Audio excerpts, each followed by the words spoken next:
kami yung isang credible na tao na nandoon at nagpatunay na totoo yung nangyari na yan. At sinabing, totoo po yun. Oo. Nag-meeting po talaga kami. Oo. Sino nga yan? Sino yan? Si mismo ng Crispin Remulla. Ha? Sabi ko, bahay nga namin yun. Nandun ako. Nakita ko si Senador Antonio Trillanes, PNP Chief Nicolas Torre, at dalawang investigator ng ICC.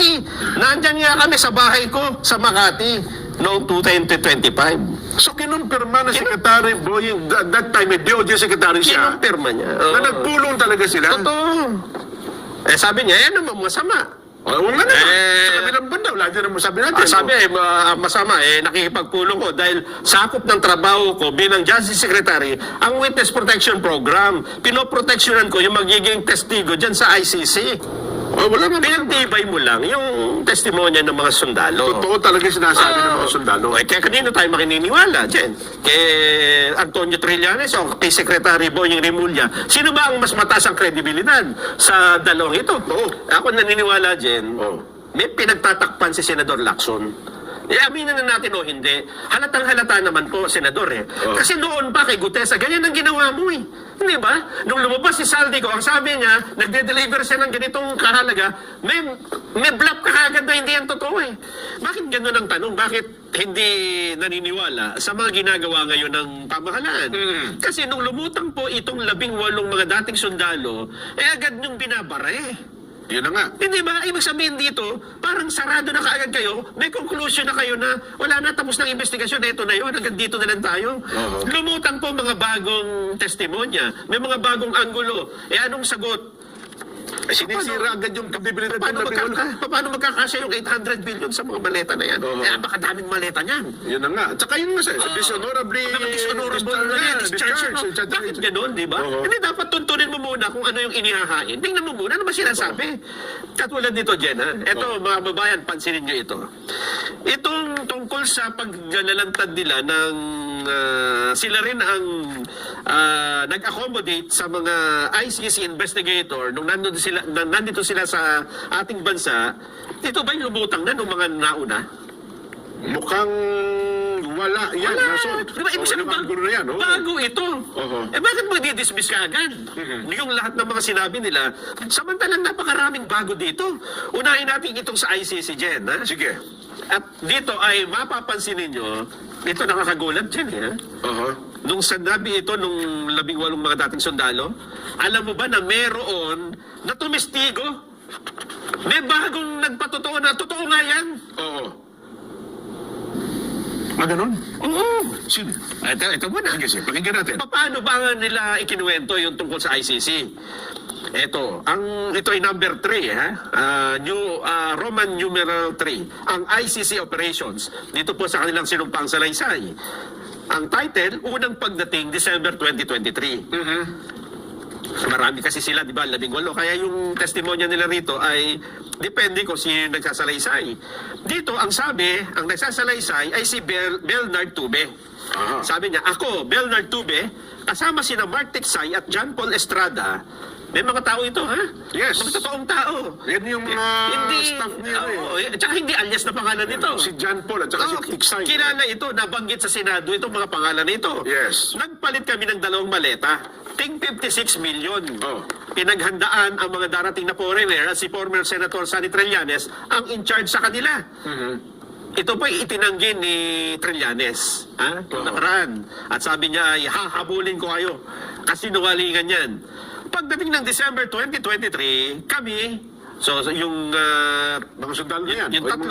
Yung tatlong nabanggit natin, kasama sina Robert Waupan, Romel Galapon, Cecilio Laroder, Bernard Tube, at iba pa naming kasamaan ay nautusang sunduin ang mga tinatawag ni na Mark and Paul na foreigner sa airport. Sila sumundo. Ibinigay ni Sonny Trillanes sa akin, Bernard Tube, ang contact number ng mga darating na foreigner. Unang dumating, 2 lalaki, pangalan, Glenn Cala at William Rosato. Sumunod na gabi, 4 na babae. Dumating, isa sa kanila si Chantal Daniels. Ilan sa ginamit na foreigner na sasakyan, yung pinansinakyan nila, Sasakyan ni Saldico. Yan, tama, May picture pa, ipinapakita sa larawan sa ibaba. May picture. Oo. Tumuloy ang mga taga-ICC sa Citadines, Makati. Nag-stay sila doon 2 linggo. Na-assign ng ilan sa amin na mag-provide ng security sa mga foreigner habang sila'y nandito sa Pilipinas. Sila pa nagbabantay. Oo. Ibig sabihin, napakahaba na lang kanilang... Talagang in-accommodate siya talaga sila. Oo. Ang kanilang accommodation sa Citadines, Makati ay sinagod ni Saldico dahil si Martin Tigsay ang nagbayad. Yun.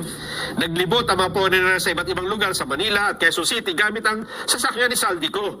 At sa aming narinig na usapan nila, ay pinupuntahan nila ang mga lugar na kung saan di umano nangyari ang mga EGK na putol. Part na kailang investigation nga naman. Oo. Townhouse sa Forbes Park at nagtipid kayo sa typewriting Diba natay, naputo? dapat long Oo. Townhouse sa Forbes Park at kausap nila sina former speaker Martin Romualdez at Saldico. Aming nakumpirma na ang mga foreigners pala na binabanggit nila ay mga taga International Criminal Court. Dahil nakita namin si Chantal sa news, nakabahagi siya ng ICC. Ang larawan sa ibaba ay nagpapakita na siya ay taga-ICC. O, yun At ang ibang larawan ay iba niyang mga kasama. Mayroon ang daming picture. Picture na naglalakad, picture na kumakain, at picture nung nandun na mismo sa ICC trial. May mas maganda pa ang comment. Ito yung nangyari sa Senado, Jen. Ha? Yung kanya putol. Yung kay Orly Gutierrez. Sabihin, ini-edit mo yung ano. Putol kasi short band yung ginamit. Sige yan, pinaliit ko na yun. Yan, font. yan. Pinaliit na namin yung font. Ayan. Para matangay yung buong affidavit. Ito na. Oh. Kami ay naghalin-hinan sa pagsundo at paghatid sa airport ng mga ICC personalities 2024 at 2025. Oo. Binibigay ni Sunny Trillanes kay Bernard Tube ang contact number ng mga taga-ICC. Tumuloy at nanatili sila sa iba't ibang hotel, kondo, pabalik-balik sila sa Pilipinas. 2024 to 2025, tulad ng Raffles Makati, Somerset Hotel, Seda Makati, New World Makati, at Diamond Makati. Ibig sabihin, detalyado po ito, ha? Ginamit nilang condo unit ni Saldico sa Raffles, habang ang kanilang hotel accommodation sa iba't ibang hotel, si Mark Tigsay o si Ronald Diso, na tao ni Sonny Trillanes, ang nagbayad. May mga pangalan po ito. Oo. Ang ICC Group ay palagi ang pumupunta sa Midas Hotel sa Pasay City, Holiday Inn Glorieta at Holiday Inn Makati. Kung saan doon nila nakakausap o ini-interview ang mga pinapakontak sa akin ni Sonny Trillanes, tulad ni Police Brigadier General Jerry Protasio, Colonel Santiago Jordan, Mayor Jed Magbilog, Kerwin Espinosa, Flavie Villanueva, Colonel Santi Mendoza, Colonel Jeffrey Latayada at Colonel Angel Garciliano. Pumunta rin sila sa bahay kalinga ni Flavi para makausap ang pamilya ng mga biktima ng Diumanoy EJK sa National Brevet Prison sa Muntinlupa para kausapin ang mga Diumanoy pumatay kay Kian de los Santos at dating mga polis. Ibig sabihin, sa dami ng mga pangalan nito na ngayon lang nabanggit, tapos sasabihin mo, hindi, mga ano yan eh. Hindi mo malang maimbestigahan, di ba? Ito pa. Eto na, dito ko na shortcutin, ha? Para pumunta na tayo dun sa mismong punto natin. Si Chantal Daniels at William Rosato ay nagkaroon din ng meeting sa isang bahay sa Bel Air, Makati. Na sa pagkakaalam namin ay bahay ni dating DOJ Secretary Boyeng Remulla. Ayun. Kasama sa meeting sina Sonny Trillanes, General Nick Torre at dating DOJ Secretary Boyeng Remulla.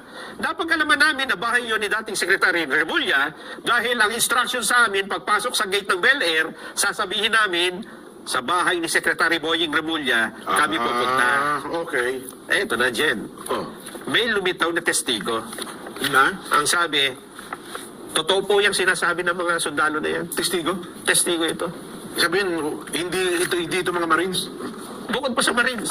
May iba nagsabing, doon po talaga. Oo, totoo po yan. Kinumpirma niya? Sabi niya, nakita ko nga po eh. Andun, sa So, bahay ni... nag-corroborate doon sa Ako, labiwan? sabi niya, doon nga, sa bahay ni Secretary mo, nakita ko sila eh. May kasama pa nga eh. Si Nicolas Torre, Tonyo Trillan, totoo po yan. Sino yan? Sino? Sabi niya, totoo po, bahay ni Secretary Remulla, pinuntahan doon eh. Sino yan? Sino yan? Magugulat ka. Nakakatikim sa akin. Akala ko hindi ititestigo to eh. Sino? Testigo pala.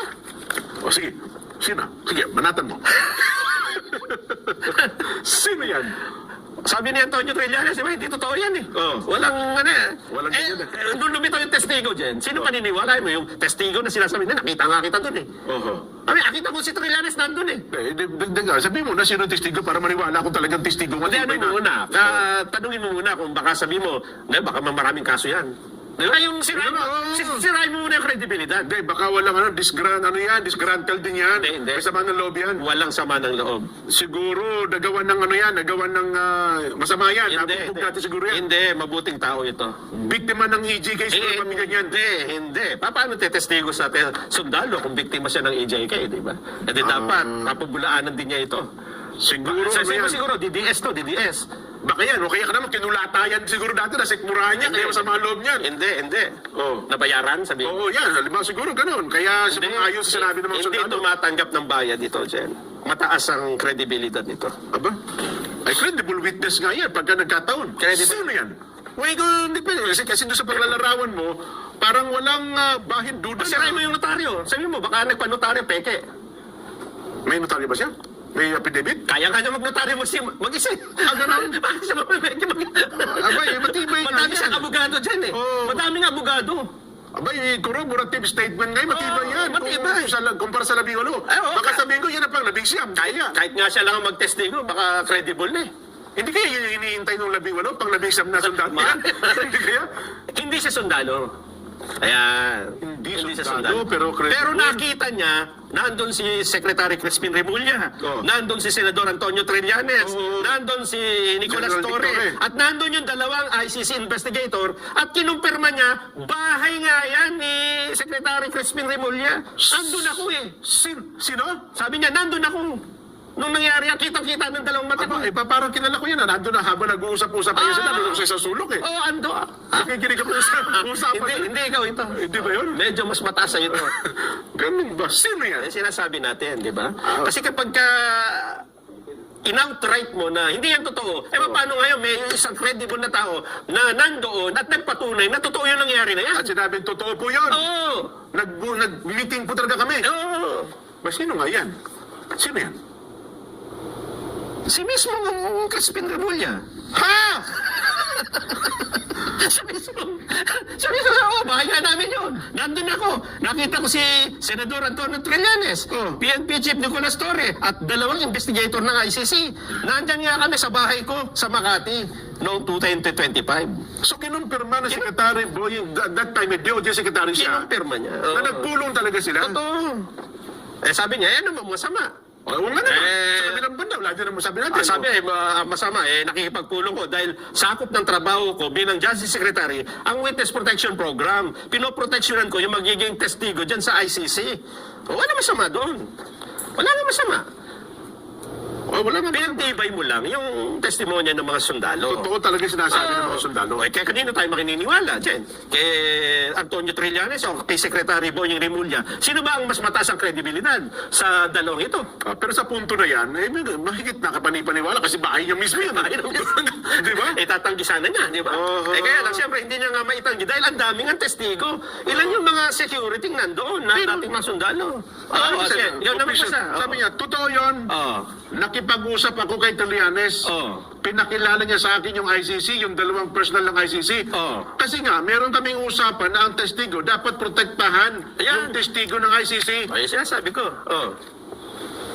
Ayun pa nga. Sasabihin mo bang hindi totoo ngayon to?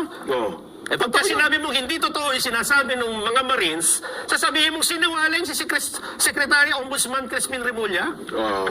Hindi, sinabi niya, totoo po yun. Sinabi niya.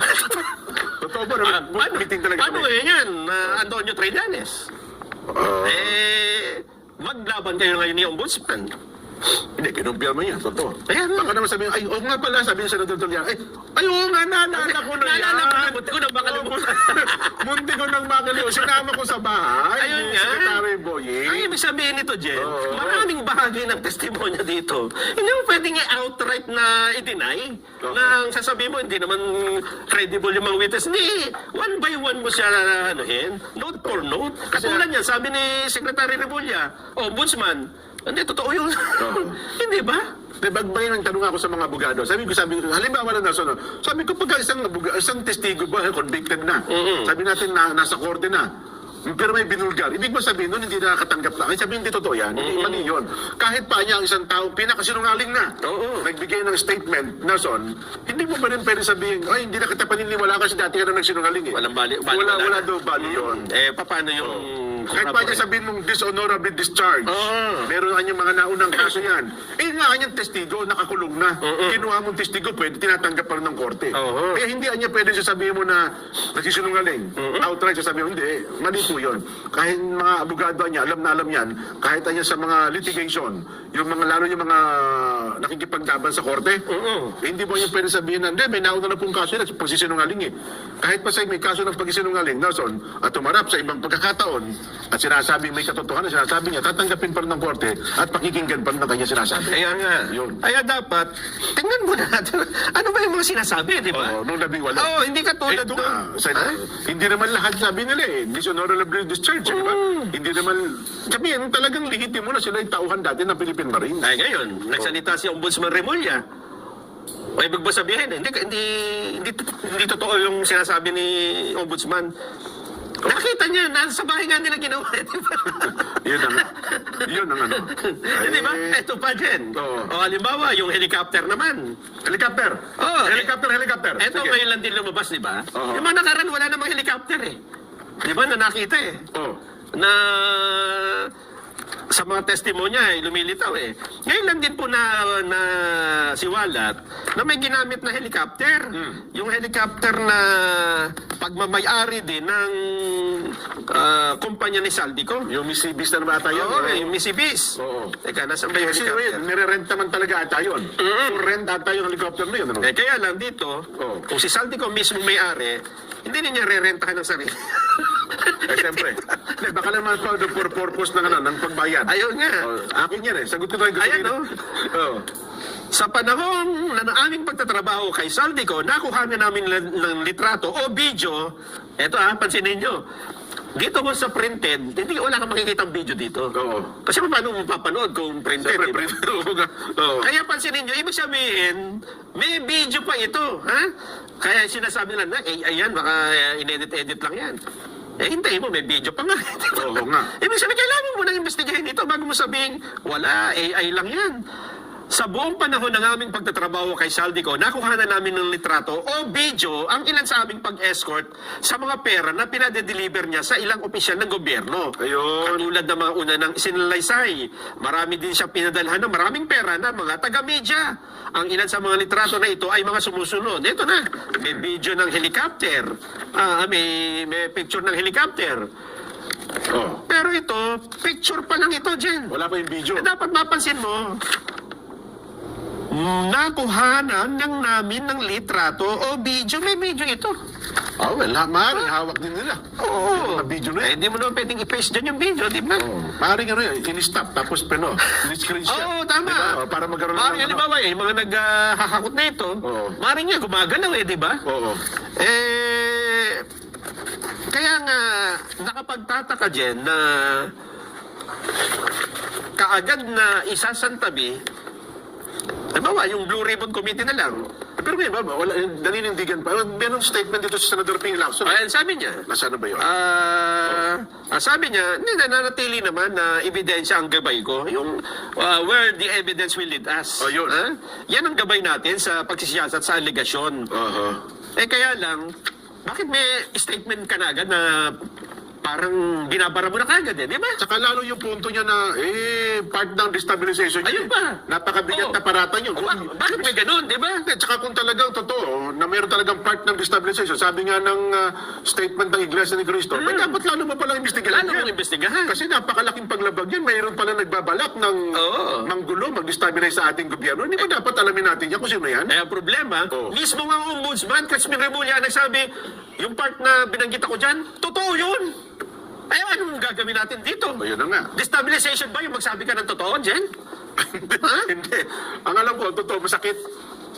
Masakit ang katotohanan, tanggapin eh. Oo. Diba? Ito to sa sige, mayroon sige, mga sige. reaksyon. Okay. Ang sabi po ng Senador Ping Lacson, nangangamba daw po siya na baka maging circus lamang Yan. ang pag-iimbestiga ng Senado sa mga anomalya, sa mga flood control projects kapag pinayagang humarap sa pagdinig ang 18 nagpakilalang dating mga mariso sundalo. O yan, ibig sabihin natin. Oo. Meron ka na kaagad judgment. Ano pa? Ito yung mga dati manong sundalo na naglahad daw po ng nalalaman umano nila kaugnay sa paghahatid ng mali-malitang pera sa iba't ibang mga personalidad. seguridad. Ayon po kay Senador Lacson, hindi ka panipaniwala ang mga istorya ng mga nagpakilalang sundalo. Eh, sabi ng ombudsman, totoo yun eh.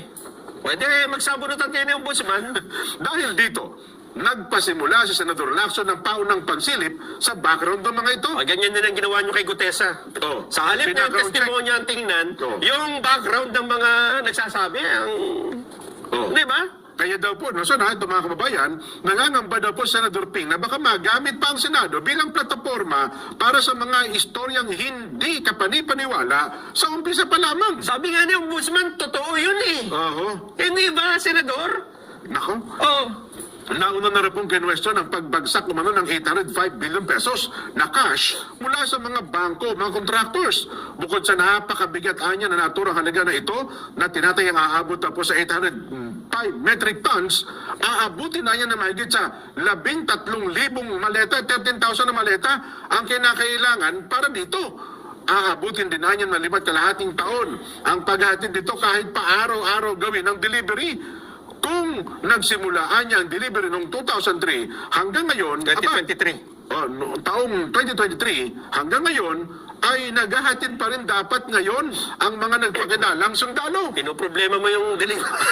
Tingnan mo muna. Oho. Eh, paliwanag mo pa. Pati yung estimate na yun ang naglutang, ang nag-estimate si Atty. Baligod. Oo. Yun lang ang kanyang estimate, 805 billion. Hindi, pag imbestigahan mo nga, pagka nandun, ipakwenta mo sila sa kanila. Sige nga. Paano kung mapalabas nilang nagawa nga? Di ba? Oo.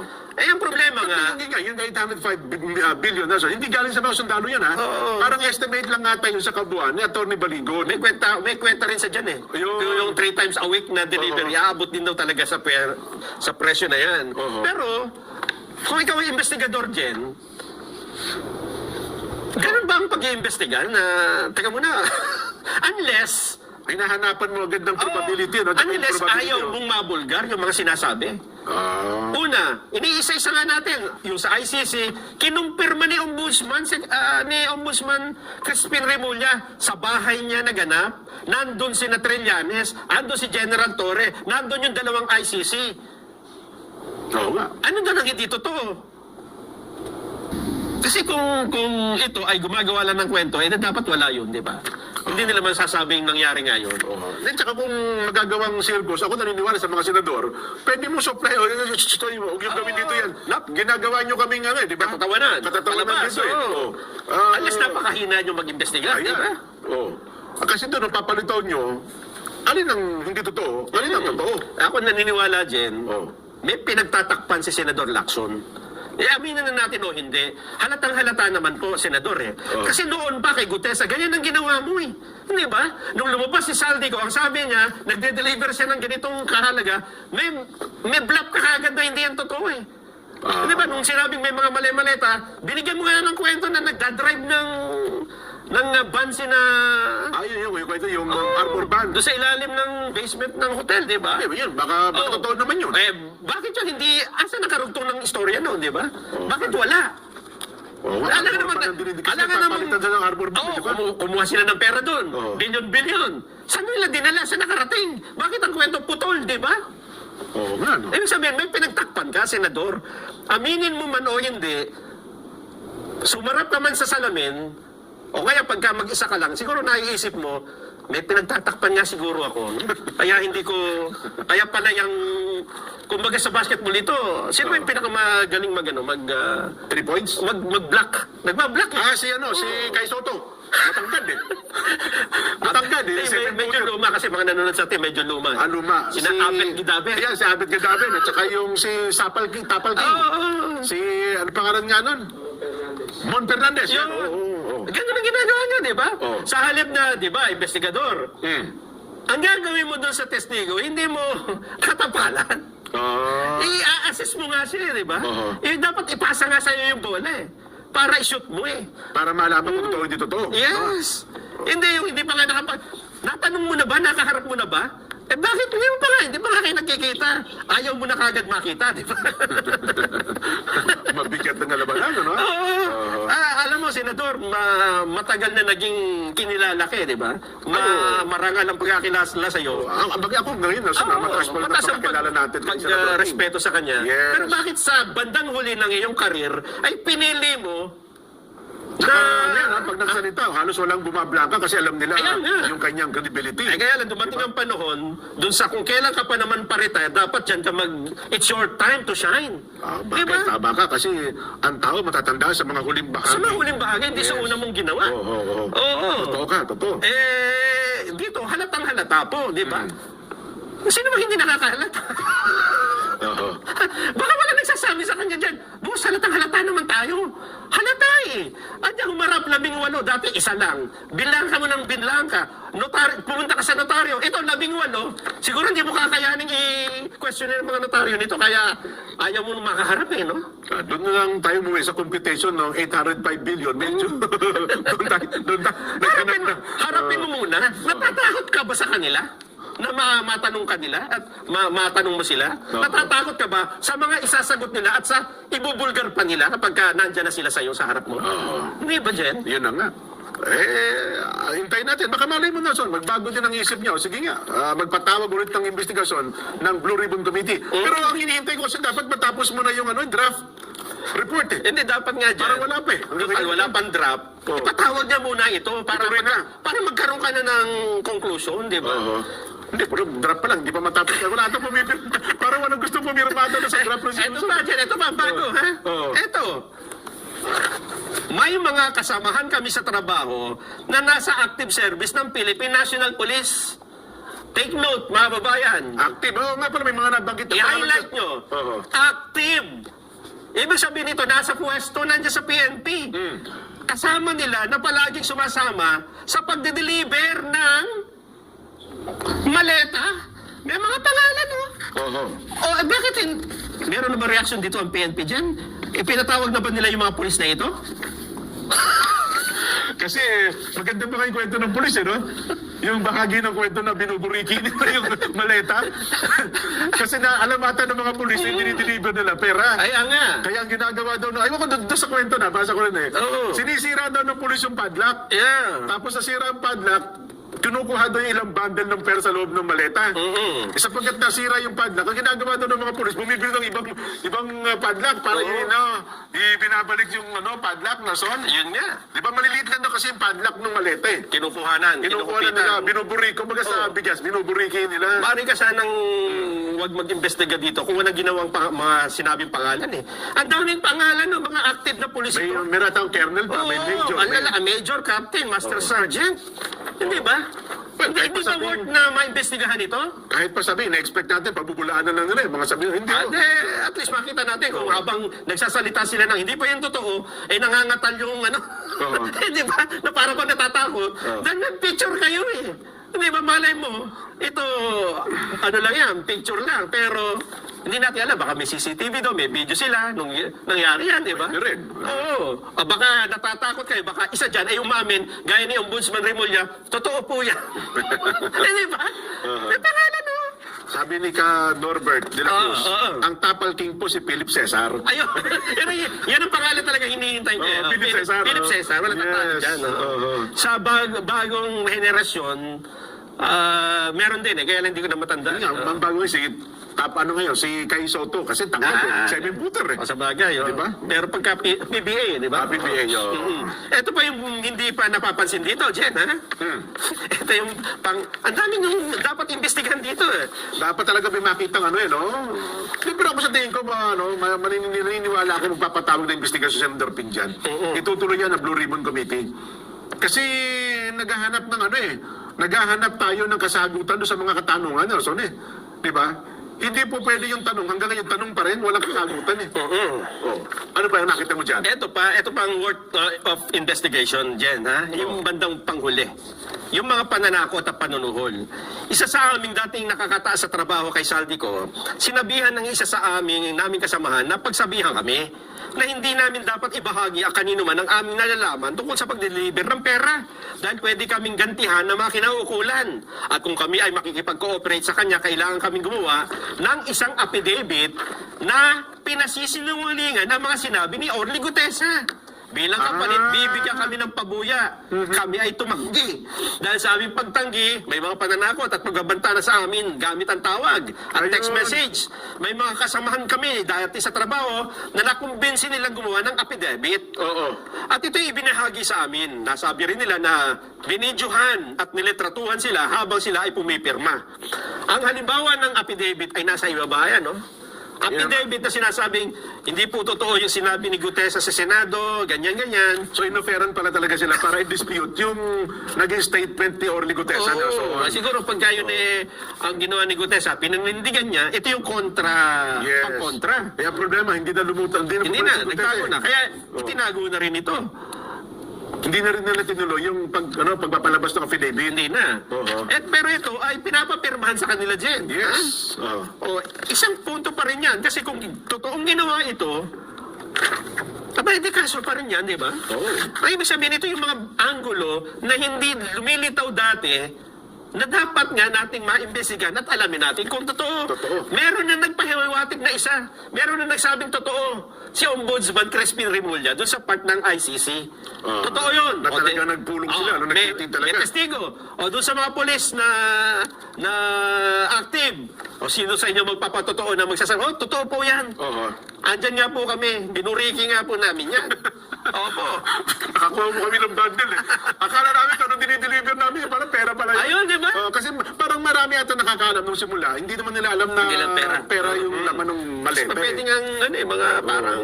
Ang lungkot lang daw, ang ginalulungkot lang ata ng mga sundalo, bilyon-bilyon pala itong dinideliver sa atin. Tapos tayo, parang kawawa kalagayan natin. Di pa yata pinapakain. Eh. Oo, pinamimerienda pa. Napagsasalitaan pa rin na masasakit. Oo, Yun daw, napapagalitan pa. Kasi alam nga nila, inutusan lang eh, di ba? Ang papel nila, security, taga-deliver. Oo. Eh tapos nung mga huling mga araw, kasi parang hindi na sila pinapasweldo doon, Nelson eh. Humingi yata sila ng tulong. Ano ba ito? Kukunin niyo pa ba kami o hindi na? Binigyan naman daw kahit paano. Nga. Pero parang bumudo yung binigay sa kanila, Nelson eh. Kaya sa halip na bumawi, yan, laban. Sabi nila, laban kami, hindi kami bawi. Eh, di ba? Mga babayan, makatwiran lang na investigahan ito. Di ba? Dahil nakita na natin yung laman eh. Maraming bago na hindi pa napag-usapan noon. Eh bakit pilit na tinatakpan, di ba?